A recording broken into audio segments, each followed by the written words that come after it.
Should you be getting in on Bitcoin now? Foxconn emerges as the next hot stock, joining Fisker to produce EVs, and Johnson & Johnson is possibly the best investment of the century. All this and more on this week's Invest Roundup.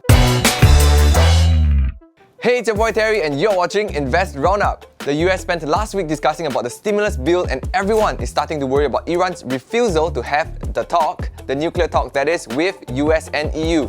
Meanwhile, the Oracle of Omaha, Warren Buffett, releases his much anticipated annual shareholders letter, and apparently the guy's investment interest has moved from planes to pills. And the IPO hype is still going strong. In fact, from what Forbes said, there's more where that came from. So let's get into this week's news. Disclaimer: whatever stock or news we talk about is not a recommendation to buy or to sell. These are all just news we deem important, things we believe you need to know if you're invested in the stock market or if you intend to invest. First news item: is cryptocurrency a safe investment? We check out some highlights. I can go on and on about Bitcoin and cryptocurrencies all day long, mainly because the events surrounding them has also been going on and on and on. Now, as we all know, Bitcoin has been going on a rally in the last few weeks. A big part of it is because Elon Musk, or rather Tesla, has allegedly invested $1.5 billion into the cryptocurrency. This was just 3 weeks ago.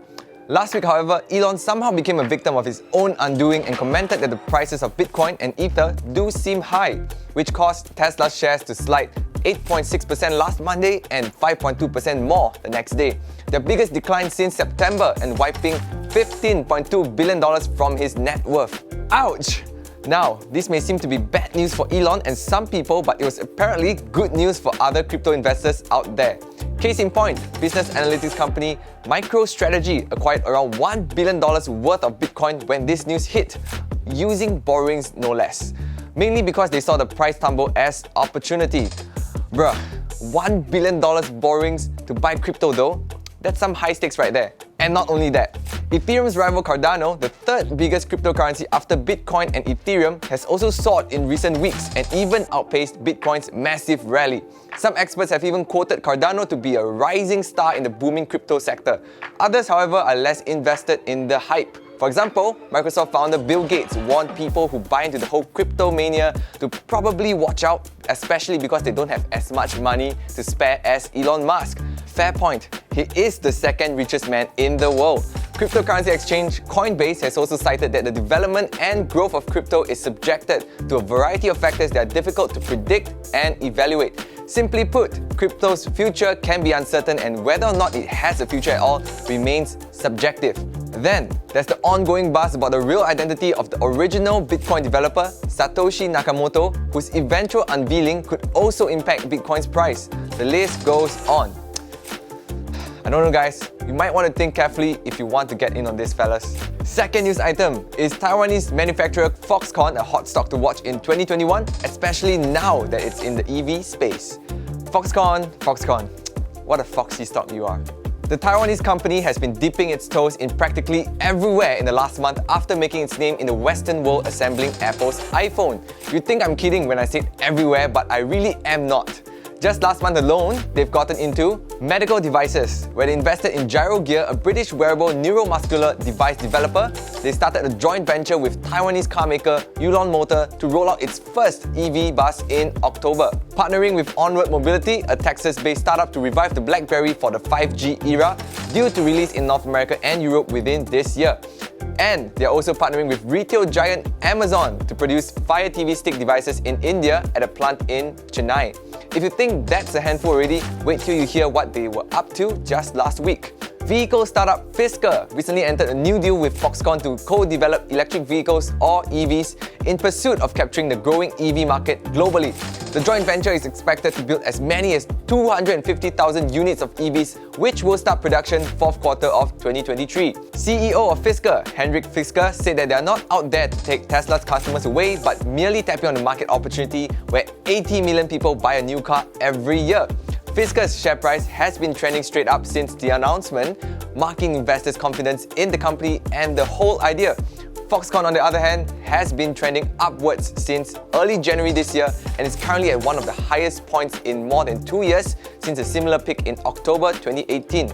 It is currently a low-risk investment and is a great dividend company. Foxconn, also known as Hon High Precision, is a 47-year-old company that produces $172.8 billion in annual sales. And apart from Fisker, Foxconn has also agreed to work on electric cars with Fiat, Chrysler and Geely, among others. Experts believe that they may eventually emerge as one of the largest EV makers in the world, if not the largest. Looking at how things are going at the moment, that actually sounds about right. You know what else sounds right? Hitting that subscribe button and turning that thumbs up a beautiful blue. Don't forget to turn on your notifications too so you don't miss any important market news. And finally, the first ever single-dose COVID vaccine in the world by Johnson & Johnson has been approved. Is it too late to get in on the stock now? Massive strides have been made in the COVID vaccine research in the last 4 to 5 months, and as we all know, the more these vaccines get approved for use, the faster we can get everyone vaccinated.